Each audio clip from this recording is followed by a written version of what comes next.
everybody, and welcome to Practical Astros No Dumb Questions, where I talk with other astrologers about just, simple concepts, simple in theory of astrology. So today I am so happy to welcome my friend Shawna of Smart Astro. She's a Nightlight alum and one of my longest running Astro friends through the Nightlight School. So thanks, Shawna, for joining me. Thanks for having me. We are going to talk about the houses in astrology. Now, we're not going to talk about the house debate or all the different ways that you can divvy up a chart. We're going to talk about just whole sign. And I wanted to throw in that reading a chart in whatever house division you use, it is about your perspective. But I will put in the caveat that I read Placidus forever. And then when I started to read whole sign, it really just blew my mind open. So I'm a whole sign girl, not because it's trendy, but because I see that it works. And just wanted to throw that in there. No more drama around that one. So yeah, same. And whole sign houses, it just makes it simple to talk about the topics or the topoi, the topics of life. And one thing that our teacher, Adam Ellenboss, mentions in the lecture in year one, Nightlight, is that the houses were kind of the ways for the planets or the signs or the gods to speak to us mortals through the area of life. So it's like they're transferring their like starness, their holiness, their godliness, their divinity through the topics. And so despite what maybe a CoStar app will show you of maybe you don't have a 12th house, like I'm here to say that everybody has a 12th house. Everybody has all the houses. And so we're just going to talk about, talk about the houses and topics in general. Shawna, do you have anything to add just to like the overall subject of houses or what your experience with whole sign revelations like I had? Yeah, I agree 100%. Houses actually started making sense. Astrology started making a lot more sense when I started looking at whole sign as opposed to Placidus or any of the other house systems. Not that they're not valid or useful, they completely are. But when you're trying to really nail down such a beautiful art form, having it translated in a way to you that makes sense is so much more graceful and easy. And just to reference back to, someone not having a house or having an empty house. Yeah, it's like you have a first house, even if you don't have planets in there, you still have a you. Yeah. You still have a self, you still have a body. So Yeah. empty houses are still totally, totally valid. Yeah, I have 4 siblings and I have an empty third house. Like that doesn't track. Yeah. Okay, so let's talk about the angles. Do you want to start? I'm just going to throw you right into it, throw you on the wheel. Sure, that's no problem. So when we're talking about the houses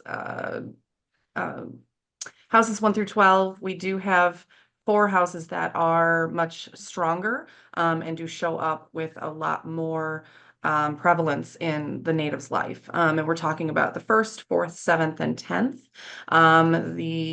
Then they break out into triads from there. So with the first house, we're looking at the triads of the 12th, the 1st, and the 2nd. And I think do you want to break down some angularity with that too? We can talk about succeedant and cadent. Sure. Yeah. Just barely touch on them. Okay. So with the first house, the 7th house, 4th, and 10th, that means they're on the angle. They show up really strongly in the native's life.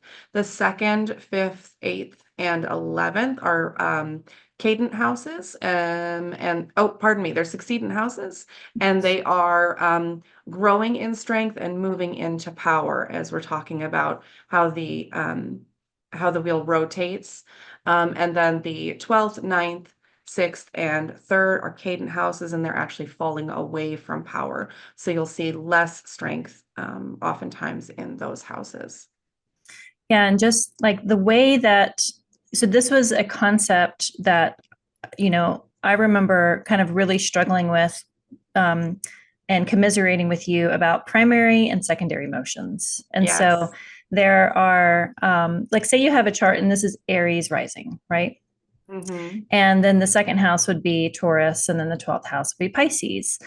Well, the way that primary motion works is it goes one direction, and secondary motion, the planets move the other direction. So it's Mhm. confusing. And the fact that you have two motions kind of moving against each other, I think creates tension. And it reminds me of those finger traps that you would put your finger in, and the motion like binds it. And I think Mhm. that it's a way of us interacting and binding ourselves to the starry forces, the divine forces of planetary magic. It's like, okay, so the first house is what is called the helm, and we'll get into like the names of all of them. But the first house is kind of the one in charge, and horoscope, or it's like the hour that of the moment of birth. So like that, whatever sign was in the ascending sign, that is your ascendant sign. So it's like you were born with the ascendant sign kind of rising at the same time. And so it's the idea that the first house really pins the chart down to begin with. And the other angular houses also pin it down to really kind of hold it down. Now, the 12th house, the sign that is in the 12th had just been the first, so it just has fallen away. But as a like the moon is in Pisces and it's moving towards Aries, so it's moving in the opposite direction. So you have this primary motion and the secondary motion as this tension that kind of really it holds everything together. That's kind of the way it feels. And then the second house is Taurus. A planet that's in Taurus doesn't then become Aries. It's just the way that the primary motion works, that Taurus would then be the next ascending sign. And so it's confusing, and it is hard to wrap your mind around, and it just takes practice and practice and practice, and your mind will be blown over and over again. But then once you kind of understand primary and secondary motion, and that I think is probably another video all in itself. Oh, definitely. But it really is part of understanding the houses themselves. So we have an Aries rising chart that pins the first house as Aries. The opposite sign of Aries is Libra. So that is the seventh house. And those are both cardinal signs. And so then you can know the other cardinal signs are going to be the other angles. And so the fourth house would be Cancer. The opposite sign of Cancer is Capricorn. So you have four cardinal angles. That really does pin it down. Mhm. I just wanted to throw in some primary and secondary motion to kind of give it some honor, but also not want to go down trying to explain it without the proper Yeah. preparation. Because as I was talking, I was like, how do I say this without it being completely backwards? Because it took my mind a long time to kind of Mhm. work it out. Yeah. Yeah, those four angles really pin down like I kind of think of it as like four pillars, or like the four corners of your structure. Mm-hmm. Yep. Yeah. Yep. I always imagine them like tent stakes. So if you have Yes.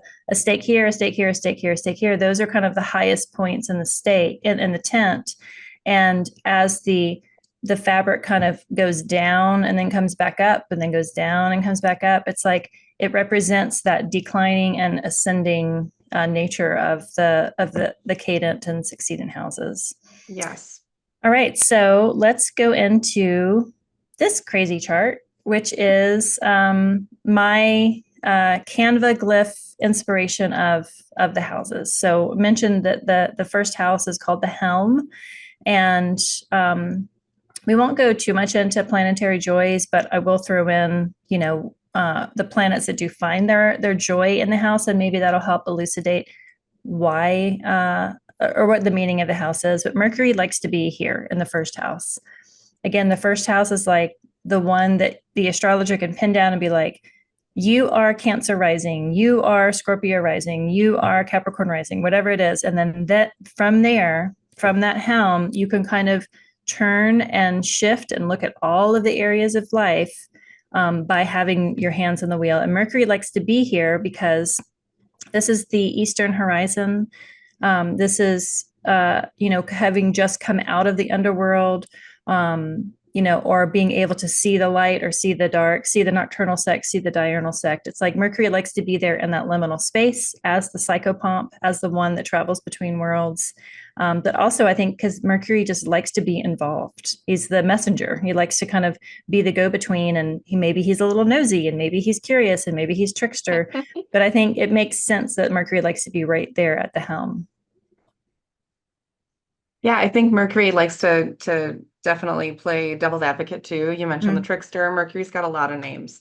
yeah. And with this being the, Mercury's joy, it's also like that, the 12th house is kind of showing the labor even, right? So that's what we talk about it, the time just before birth.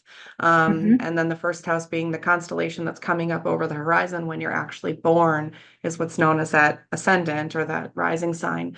But Mercury likes to do that dance between the worlds, right? Hmm. Between the 12th house and the first house and um, going back and forth. And it's such a liminal space as well, where, sometimes, hundreds of years ago, not even that long ago, 100 years ago, it could have been very tumultuous for a woman to give birth. And so dancing that line between life and death too, between the Yeah. 12th and first. Yeah. Yeah, so the 12th has just fallen away from the first. So the Mhm. 12th is kind of the weakest house in a sense because it has, through primary motion, has just kind of lost the ultimate power of being at that first angle. Now it is in Mhm. the 12th. It's the dark house. This is where Saturn rejoices. But can you talk just about, about the 12th house in relation to the first, like you did with Mercury, but just what are some significations of the 12th house and how do you derive the meaning of that in its relation to the first? Yeah, so we kind of chatted just a second before we started, whether or not we should kind of jump in with the 12th house or not. And I think that's a beautiful place to start. Like I said, that's kind of referencing that labor point, the one that's just fallen out of power, that was this close to being the person, the native who's being born. Um, but it's the joy of Saturn. So it is one of the darkest, coldest, theoretically, places in the chart. The native doesn't see that place either. So it's one of the four quote unquote bad houses, and maybe we'll reference that at some point. But between 12 to um, 6 and 8, we've got what are considered dark houses that can't really be seen from the first. And the 12th house, sometimes it's known as the place of self-undoing, sorrow, loss, incarceration, institutionalized. Um, but it can also be like the unconscious, the hidden life, behind the scenes work, stuff that you're not doing with other people, including some isolation too. Yeah, some like positive spins on the dark house. I like the act of forest bathing as a dark house, like a way of retreat. And with anything, if it becomes self-harm to retreat too much, then that could be a negative, spin around of why forest bathing. If you're only forest bathing and not engaging, this is like the bodhisattva house of just like, trying to transcend out of this physical realm. Yeah. The dark house is it's dark because it can't see by traditional aspects. So in Hellenistic astrology, you have opposition, which is 180 degrees away. You have the sextile, which is basically two signs, so like 60 degrees away. You have Mhm. a square, which is 90 degrees, and then you have the trine, which is 120 degrees. But they don't consider 30 degree as an aspect or 150 degree as an aspect. So the reason they're dark is because they're kind of blind to the native, being either right next to the house by 30 degrees or being 150 degrees away. So they can't see through traditional sight. It doesn't mean that you're not connected to it, but it can feel a little disconnecting. Like if you have your sun or your moon in a dark house, it can show up of like maybe not connecting even just with that sign. I for some reason I don't have a dark house sun, but I know so many people so close to me that have sun in the 12th. And if this is the joy of Saturn, the dark place, the sun is there. What is that lesson of having the sun be hidden and just not feeling like they're truly seen, not feeling like they get credit for their work? I mean, there's lots of things that just are consistent, like from children up to adulthood. I've seen so many 12th house sons that are like when can I catch a break, like for all the work that I do? And it's just like it's hard Yeah. for that light to shine, which is especially for fire signs. I know a lot of fire signs that have that earth rising, and they're like really struggle of identifying with that fiery nature because it's just such buried fire. But within that, the depth of creativity that comes from that contained fire is also a really beautiful result for us to witness. Whether it's like pure tortured artist to have that creative work kind of buried so much, but it's like, but there, it takes all kinds. We need all kinds of people on this earth, and we have them. What about the second house? How do you view the second house in relation to the first? Well, the second house is the one that's coming into power now. So, but Austin Coppock like to refer to it as the substance. So it's the stuff you need after you've been born. It's like the necessary things, the food, the clothing, the care, all that comes in that second house, not just, traditionally, I think it gets that tagline of money, money, money, money, right? Resources, um, or, work, things like that. But it's the stuff that nurtures you. And I love the image that you put in here, like Mhm. watering the person. Mhm. That's perfect. It's what you put into the self. Yeah. Yeah. Well, the second and eighth are both kind of considered money houses. They're both Hmm. they're both called the idle place, and that can speak to it being slow to grow. And they're dark, and so maybe not being connected to the first house kind of signals that there is some idleness about it. The eighth house is connected with money in a sense of how you're connected to kind of karmic ties with other people's money, whether it's debt, that you didn't necessarily incur, but you did by proxy by being married or being the descendant of somebody. And that Hmm. can also be like, money that comes to you that you really didn't have to do anything for, like inheritance or a lottery. But it's connected to kind of those resources in addition to other things. But this angle here is kind of like this axis is like a money axis. Same Yeah. for the 12th and the 6th kind of have this um, negative connotation of just work, like maybe it's mental work and physical work. The joy Hmm. of Saturn is in the 12th. The other malefic, Mars, his joy is over here in the 6th. This is Hmm. called the place of bad spirit, and this is the place of bad fortune. All it kind of, I think that I knew this, but when I read it again last night, I was like, maybe I knew that, but now I get to just relearn it. So all of the nocturnal houses down here, kind of below the horizon, the moon is the nocturnal luminary, and she finds her joy down here in the third. Hmm. And so this is the house of the goddess. If we think of the moon as like the feminine energy and goddess energy, the benefic of the ninth sect is Venus, and she finds her joy in the fifth. And this is considered the house of good fortune. The word fortune is related to the moon, and then the sixth house is the house of bad fortune. Again, fortune related to the moon. All the ninth sect is kind of below the horizon. Now, up Hmm. here, you have bad spirit. So the word spirit is related to the sun. Jupiter, the other benefic, is opposite the Venus. This house is considered the house of good spirit, and this is again the solar sect. The sun up here in the ninth is the joy, and it's opposite the moon. It's the house of God. It just kind of again it's like when astrology winks at you of how symmetrical it's been really thought through or Yeah. inspired Yeah. by. It's like I love the houses because they have so much it's like geometry, just like really beautiful sacred geometry, even in the names that have been used. I don't know, I just kind of geek out way ahead of myself. So that's kind of the first house with the 12th as cadent and the second as succedent. Let's go over to the seventh. What are your ideas about the seventh angle? Well, if the first is the self, then the seventh is the other. So whether that's, that you've got the wedding rings there, right? showing like that partnership as far as a private partnership, like marriage, committed relationship, or any of the multitude of recognizable relationships these days.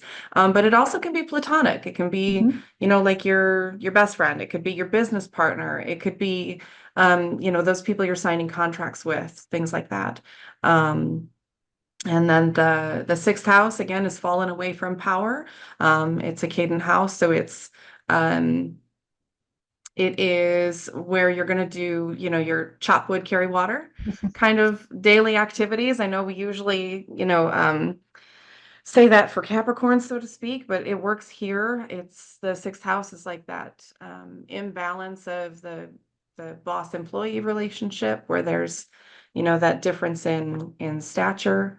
Um, and then the eighth house is moving into that seventh house, which is also known as the setting place. It's the end of the day. It's where you find that, start to find maybe some of that quiet, private time. But the eighth house moving into the seventh is where you mentioned those like other people's resources and things like that. While you were talking about that second eighth house axis, I was thinking you mentioned money coming from things you don't really have to do anything for. And Mm. it's like um, things, money, inheritance that just come from your connections with people. Yeah. So I feel like that connection falls into that seventh house really nicely. Yeah. And I struggled with understanding, well, the eighth house is about to be an angle. Like, why does it have Right. such kind of a bad rap? And in in modern astrology, there's what's called the 12 letter alphabet, and it's like they kind of superimposed Aries traits as being first house, Taurus traits as being second, all the way through. And so you get to the eighth and you get to Scorpio, and Scorpio has kind of a bad rap in astrology. Like Scorpio and Gemini are the most hated on signs, I think. So, like, there are some associations that people have with the eighth house that are kind of Scorpio coded.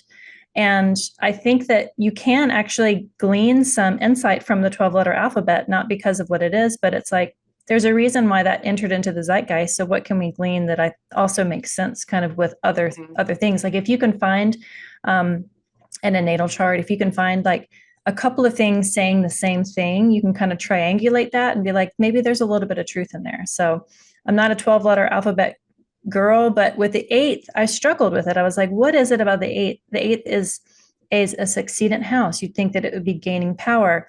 But if you look at it like a wheel and it's starting to fall down, this is the western horizon, the setting place. This is where you merge with other as a opposition to just the singular individual house. This is like you were, when I became a mom, when I had a child, the version of Christa that was not a mother died that day because I will always be bound to having given birth to my son. Mhm. I split and became a newer person, and that older person Right. died. It's like a child was born and that version of Christa died because I merged into becoming a different version of myself. The eighth Right. house succeeding to that angle, a lot of it, I think, is the anxiety of looking at that place of death because the seventh house is kind of where you as an individual die. And so there's anxieties about like, what does it mean to merge with another? What does it mean to be bound to others through partnership and through, legal agreements? I think there's the anxiety of what's to come. And because you're kind of through that motion, you're kind of being pulled to it, there's no way out. There's like a surrendering. And so the eighth house is like the anxiety of being pulled by forces that are out of your control, falling.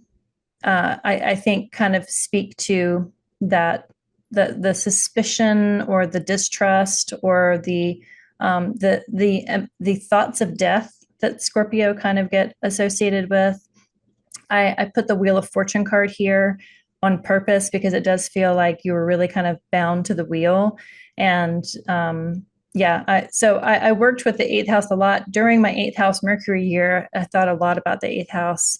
And then with the six, it's like, you're in partnership And there's lots of work to be done. Both the 12th and the 12th and the 6th have this like labor aspect, labor as in laboring to give birth to a child, and then laboring to just labor through life.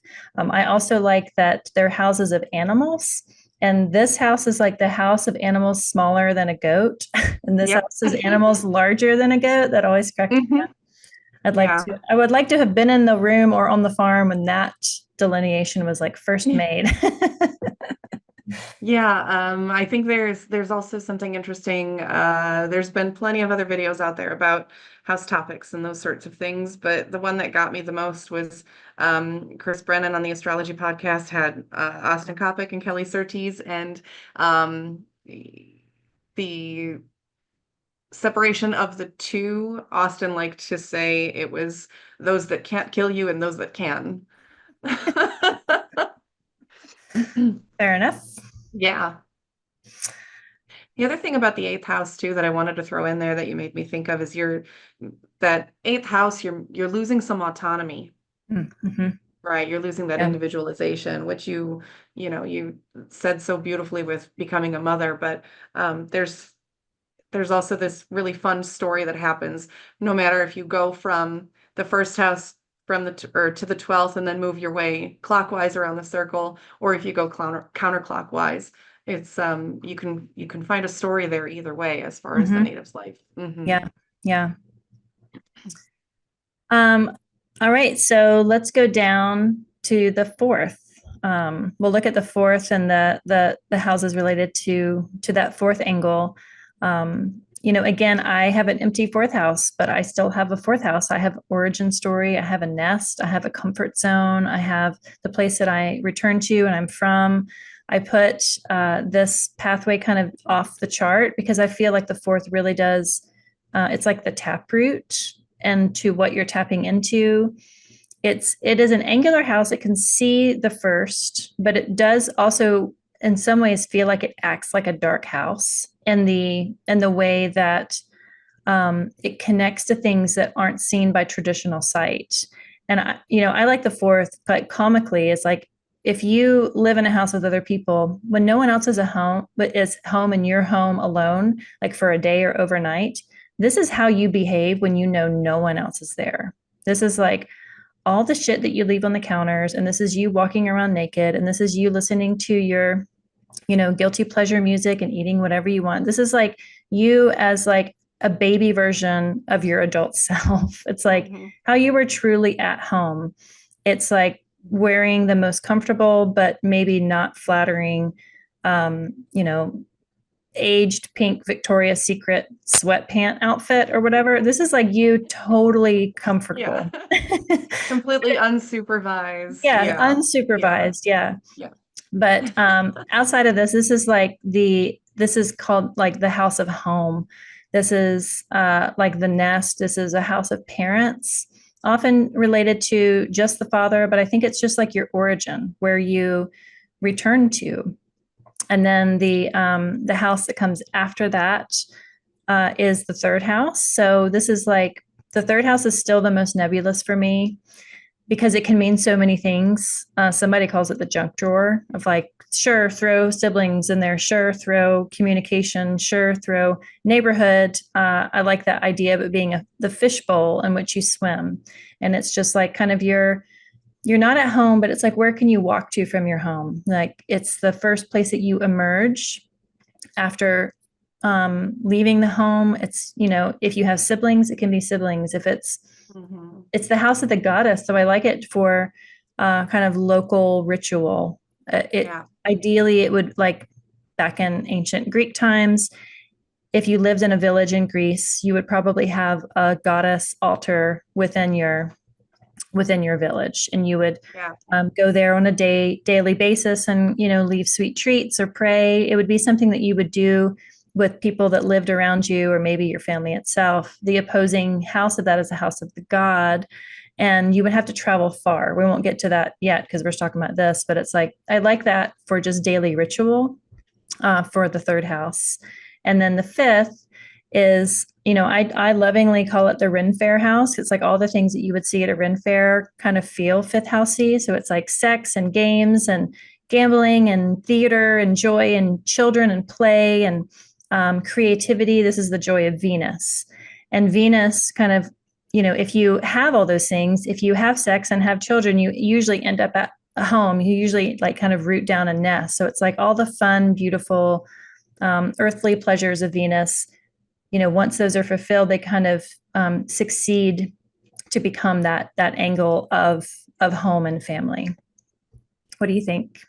Yeah, for the third house, familiar. That's like, I think that's my favorite word for the third house Yeah, because it's going to be, it's going to be the magazine you get, once a month. It's going to yeah. be, the neighbors that you see walking the dog, even if you don't talk to them. It's going to be, your basic commute to work. It's going to be all those typical mundane daily day in, day out routine stuff, along with those daily rituals. You get up, you make your cup of coffee, you make your cup of tea, before bed, you wash your face. It's like that feels all third house to me.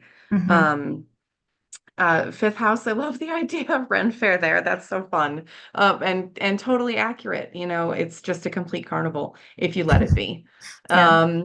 Fourth house for me, I save that one because I have two malefics plus a bonus malefic there. So so fourth house, yeah. Father, family, caretakers, ancestry, all those, origin story words, but also completely unsupervised. You're wearing the holy sweatpants, you're wearing your hair's tied up in a messy bun, and that's when you drop on the floor when the doorbell rings because you're like, oh crap, who's gonna see me this way? It better not be Publishers Clearinghouse. Or the hot UPS guy or Yeah. whatever. Something we didn't mention at first. So the first house and the seventh house, the first house, your ascendant degree or Mhm. angle, like I have a 13-degree rising sign. So 13 is like pins this, and then the opposite is the descendant. They're always going to be in the first and the seventh. Now, the Mhm. MC or the IC, like the midheaven or the lower midheaven, they aren't always in the 10th and the 4th. They aren't always in the angle. Some people have an Right. MC in the ninth or an MC in the 11th, and they'll have an IC in the 3rd, 4th, or 5th. Some people even have it over in the 8th and the 2nd.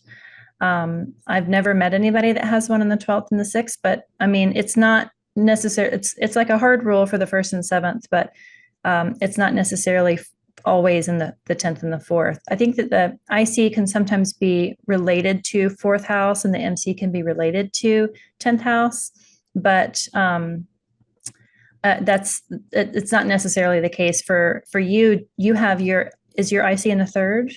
Mhm. Yeah, yeah, Yeah, I'm a 3/9. Yep. yep.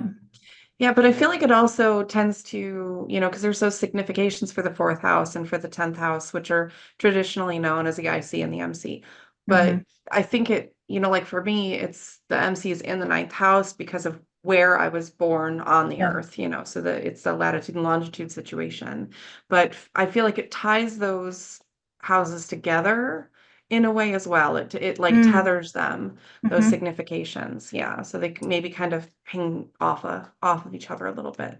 So because your IC is in the 3rd, do you feel like that kind of helps bind the I feel 3rd and like the it I feel like it binds them 4th? just a little bit in a different kind of way. Yeah. Yeah, yeah, interesting.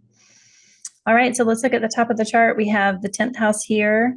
And, I put the star, Marilyn Monroe, and the sun kind of shining bright because this is usually like the house that we are seen is opposite. It's like we definitely, unless it's a deliberate fashion choice, don't have, threadbare Victoria's Secret pink, sweatpants on.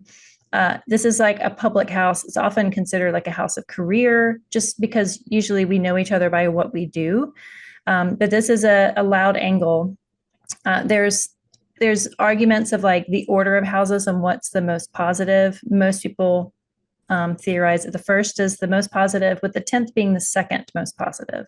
So the 10th is just, it's like the not necessarily the tallest part in your chart because that's the MC point, but this is like how you are visible to the rest of the world. And the 11th house, being the succedent house, is like a house of it's the joy of Jupiter. It's the house of good spirit. It's kind of the house of hopes and dreams. And it is, looking to make the networks and connections, not necessarily just you having a mentor, but you also being a mentor. It's like that connective work so that you can succeed to be that public, version of yourself. And then from the 10th, I love the 10th falling down into the ninth. I think this relationship between houses is my absolute favorite, at least currently. I love that when you have reached this kind of pinnacle of notoriety, for better or worse, or just public attention, once you have kind of achieved that, you fall away. And so why is it that the house of God is,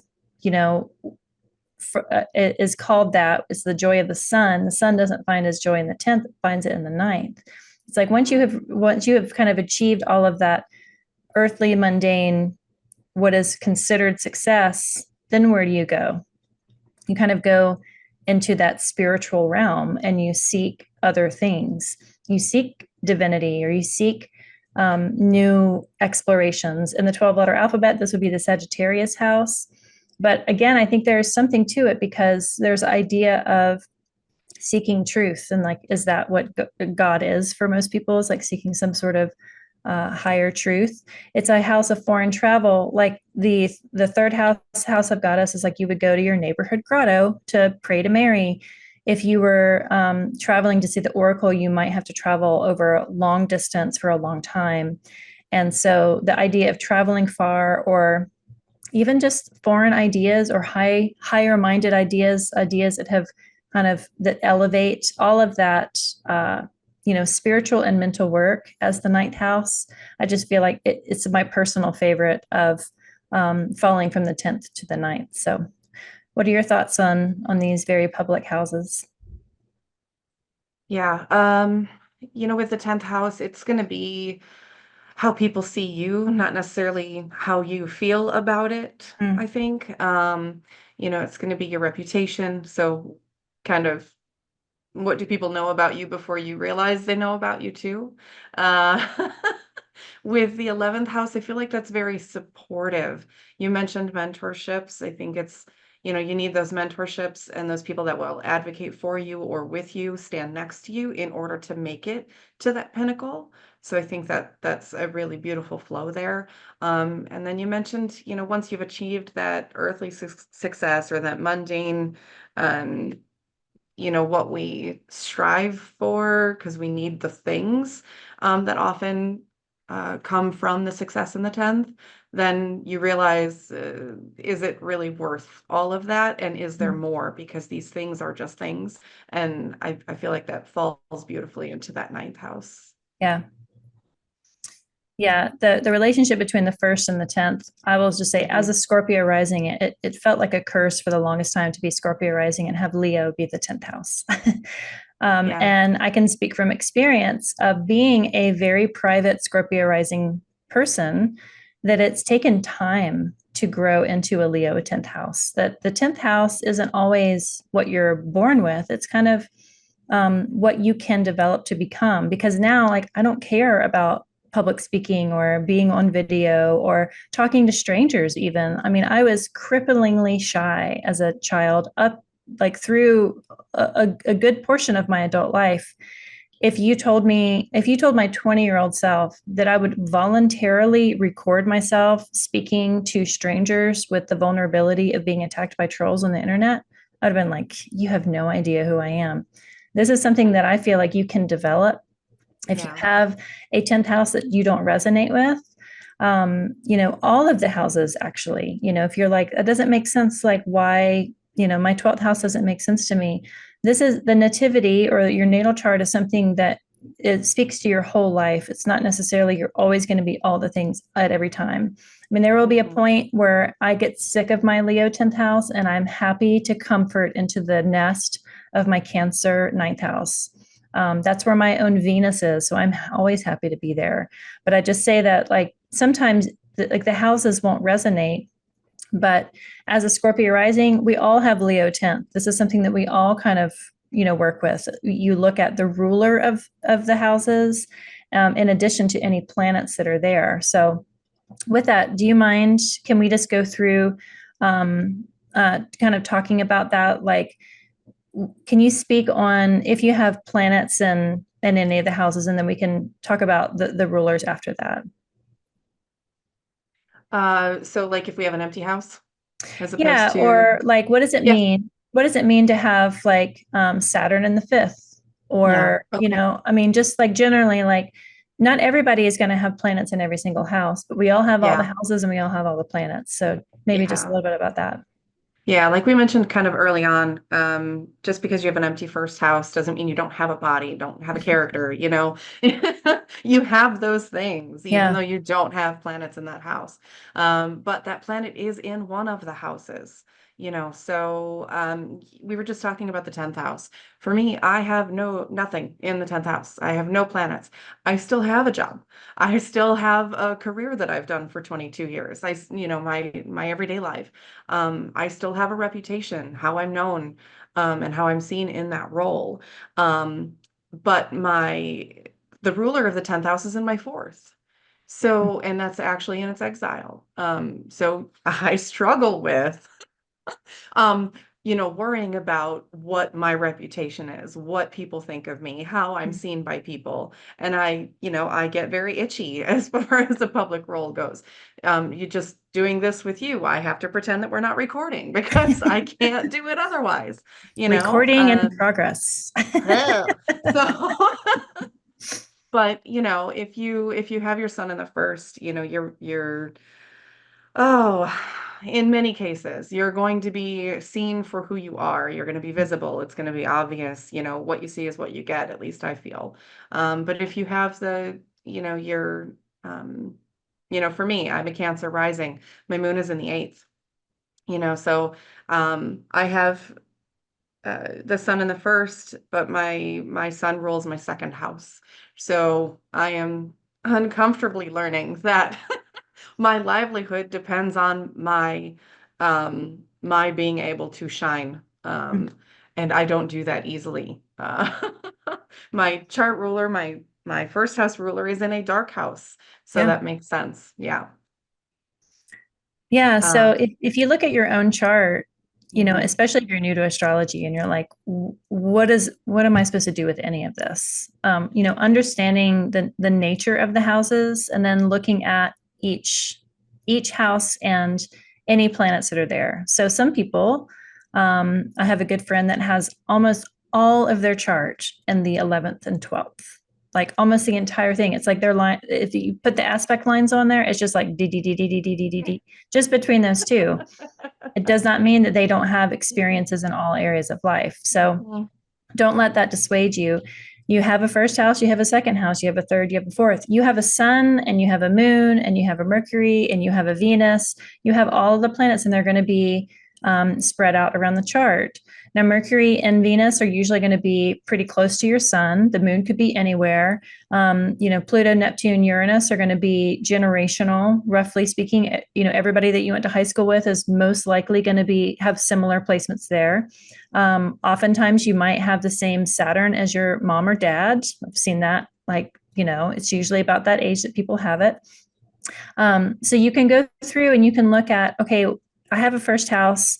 There's no planets in it. What's the ruler of that house? And so if you have an Aries rising, you would look at the ruler of Aries as Mars. Where's Mars in your chart? Okay, well, if you have a Taurus house, there's nothing in it. Where's Venus in your chart? If you have, a Gemini third house, where's Mercury? You just go through and you just look at all the planets in your own chart, and then you look at the ruler, and those two things will tie your entire chart together.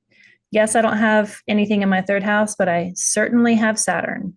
I have Saturn in the 11th, and it's ruled by Mercury, and Mercury is over in seventh, and that's ruled by Venus, and Venus is up there in the ninth, and that's ruled by the moon, and that's back at the seventh. It's like it ties it all together. All of the houses in your chart have a ruler, and that ruler lives somewhere in your chart.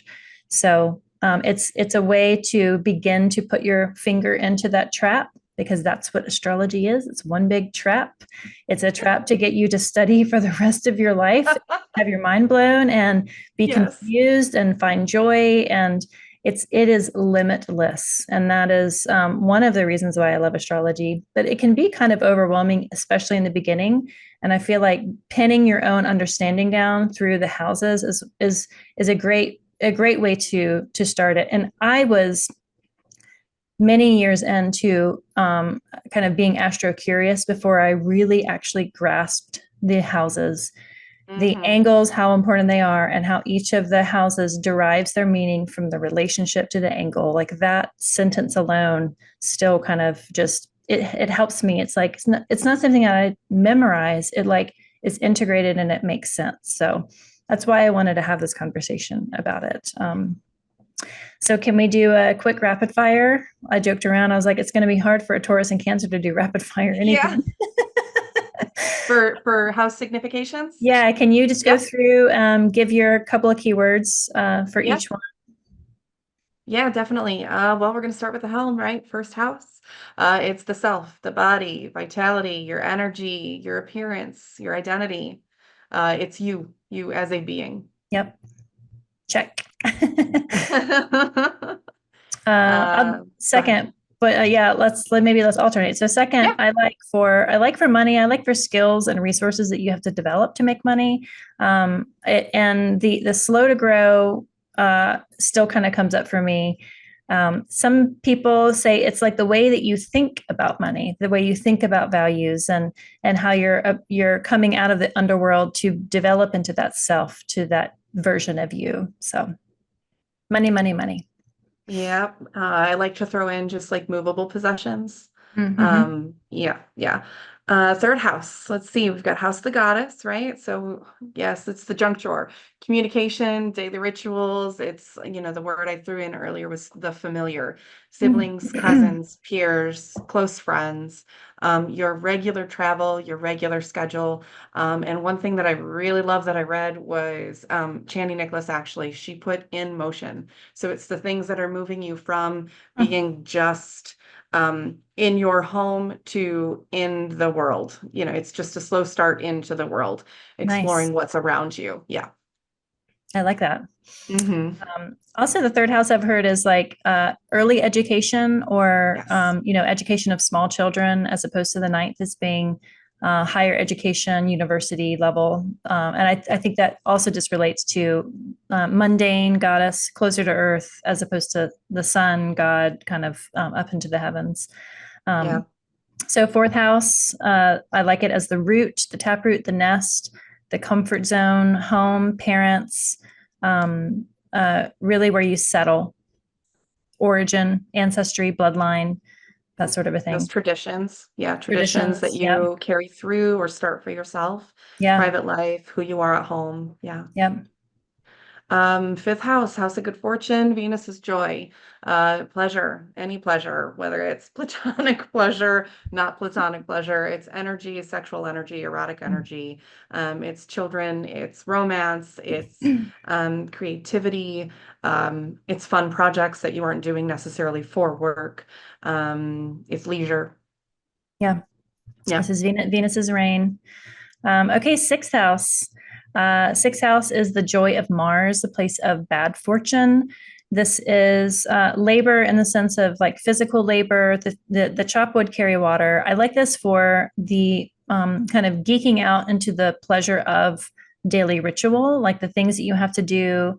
I like this for martial art and really working the body. This is a house of enslavement. That could be like actual enslavement from ancient times, or just the enslavement of the labor that you have to do. If you need to get warm, you're going to have to go out and chop wood and carry it and do that labor to to heat your fireplace. This can be also illness and injury, all the things that Mars likes to kind of throw in to keep our lives Mhm. interesting. So. Yeah, I like to throw the word chronic in there because Mm. it's not necessarily in a bad way, but it's the chronic, it's the daily.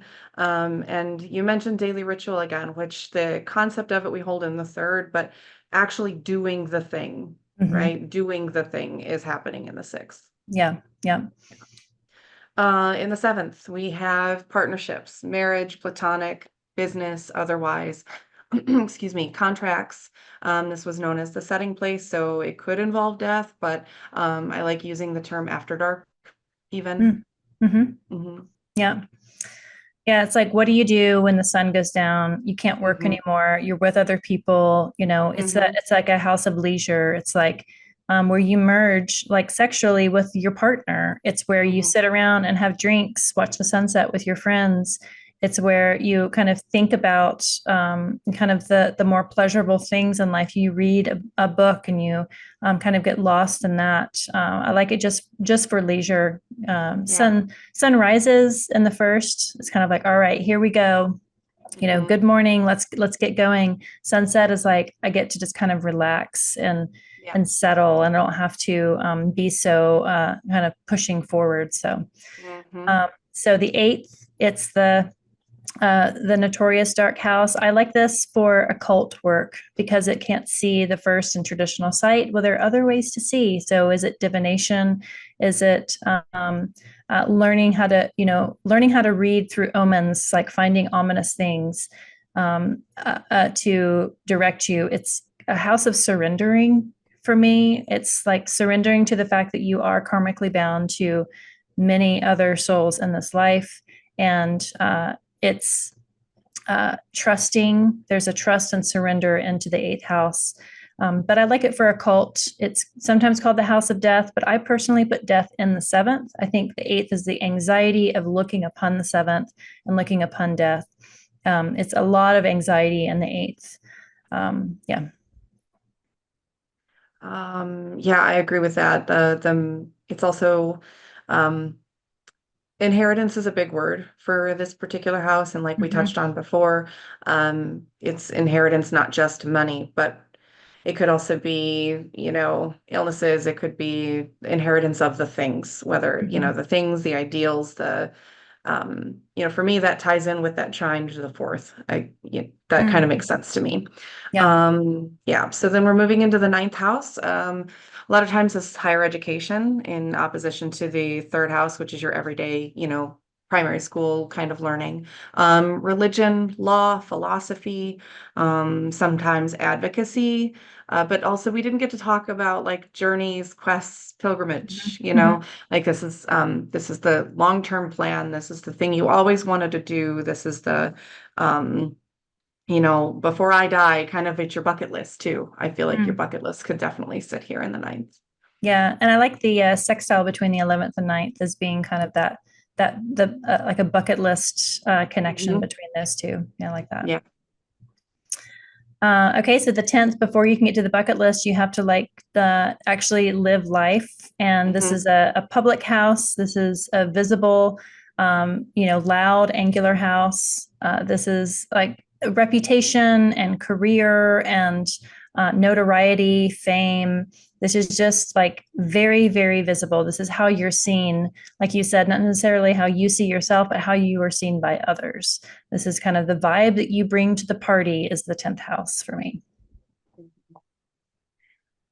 Yeah, actually, it just made me think of for those who are, neurodivergent or atypical, your masking, even your Mm-hmm. masking abilities, Yeah. the face that you put on, it's even the makeup you put on before you go out, kind of a thing, how Yeah. you want people to see you. Mm-hmm. Yeah, and then moving into the 11th, let's see, we've got friends, support system, mentors you mentioned earlier, your associations and allies and community can go in here. But this is also the 11th house is the joy of Jupiter, right? So kind of the more the merrier. Mm-hmm. Um, and like it's also, isn't it the house of hopes and dreams or hopes and Mm-hmm. wishes? Yeah. Something like that. So like All shared those. aspirations. Yeah. Yeah. So shared aspirations, I think, which could lead to activism, advocacy again. Yeah.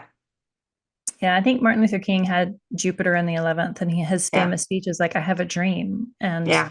like that's what I think of is like having that. It's like you have the dream, but you know that you can't do it alone. You Mm. need it to be, a part of a wider network. And Jupiter as just a planet, like the big tent planet of like, we want to bring everything together. The benefics, Jupiter and Venus, want to work together. The malefics, Mars and Saturn, want to separate or isolate. And the idea of Jupiter being kind of that big ringleader for this circus that's happening in Venus's tent down here, of like wanting to bring it together and have it to be just and lawful and fair so that everyone's dreams can be realized. I like that Jupiter finds his joy here. I also have Jupiter in this 11th house, but he's in Virgo. So it's a little harder working. All right. So lastly, we'll end with the house of Saturn, 12th house, where Saturn finds his joy. This is just fallen from the angle. So again, it's a dark house. It's isolation and hospitalization and alienation and just darkness, and sometimes respite and rest and forest bathing and meditation and places that you do alone. Institutionalization and hospitalization really do come up with this one of, it is another house of surrendering. I feel like all the dark houses have a surrendering tint to it, that you, maybe despite your efforts, this is also called the house of hidden enemies. Despite your efforts, you still end up kind of being in environments that are isolating. This could also be you working in a studio, in an art studio or music studio, where you're working alone, but you are still creating something, but there isn't a sense of isolation there.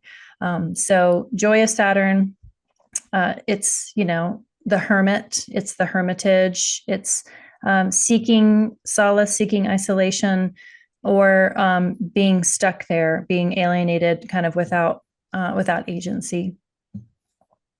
Yeah, earlier you used that word retreat, and I think positive or negative, that works really well. Yeah. Yeah. All right, I think we did it as fast as we could. I mean, sure, we could like just give one keyword, but I want this to sit. It's like the stories really are what anchor it for me. Yeah, so for sure. All right. Do you want to tell people where they can find you? What are you working on? What do you plan? What do you want to share about yourself in this moment right now? Stepping stones to building things. Smart Astro is the handle on all the socials. Cool. Not really available on X much these days. It's still there, but BlueSky is so much fun. Come join us, please. It's a good time. It's good fun. It's like X used to be. Instagram, Smart Astro. Consultations, absolutely a thing. Doing it by donation right now. That could change in the future, but for now, let's just chat. I love charts. I love looking at them. Love family synastry, so let's do it. smartastro@gmail.com. Yeah. Cool. Yeah, I feel like astrologers are like that guy in the trench coat, like opening his trench coat with watches, but instead it's kind of like, do you want to see some charts? Yeah. Yeah. Awesome. All right. Well, thanks so much. And it's always good to talk to you. Yeah, and you too. For joining No Dumb Questions. Thank you.